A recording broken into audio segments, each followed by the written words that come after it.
जागतिक युद्धजन्य परिस्थितीमध्ये कोल्हापूर जिल्ह्यातील जे काही नागरिक ज्या ठिकाणी युद्धजन्य परिस्थिती अशा ठिकाणी असतील तर त्या सगळ्या लोकांना सुरक्षित पद्धतीनं आपल्याकडे त्यामध्ये आणावं आणि त्याचबरोबर जिथं असतील तिथं सुद्धा त्यांची काळजी शासन म्हणून आम्ही सगळ्यांनी घेणं गरजेचं आहे। त्यासाठी सुद्धा त्यांच्याशी संपर्क करावा। यासाठी प्रत्येक जिल्हा अधिकारी कार्यालयामध्ये सुद्धा स्वतंत्र सेल हेल्पलाईन सुरू केलेली आहे। आज या ठिकाणी कोल्हापूर जिल्ह्यातल्या हेल्पलाईनचा आणि स्वतंत्र सेलचा सुद्धा आपण आढावा घेतला। एकूण जिल्ह्यामध्ये जे काही एकूण बाहेर संपर्क आपल्याशी ज्यांचा झाला अशी एकूण 207 आमचे सर्व कोल्हापूर जिल्ह्यातील नागरिक नोकरीनिमित्त पर्यटनाच्या निमित्तानं बाहेरच्या देशामध्ये जिथे युद्धजन्य परिस्थिती आहे तिथं आहेत, परंतु त्यातले साधारणतः 23 आतापर्यंत परत आलेत।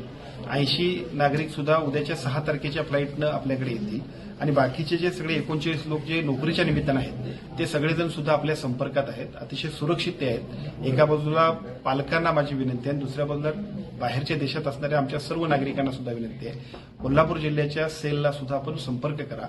जिथं जिथं आवश्यकता वाटेल तिथं संपूर्ण सहकार्य करण्याची जबाबदारी केंद्र शासन, राज्य शासनाची आणि जिल्हा स्तरावरती सुद्धा आम्हा सर्वांची आहे। आम्ही सर्वजण त्या सगळ्यासाठी सज्ज आहोत।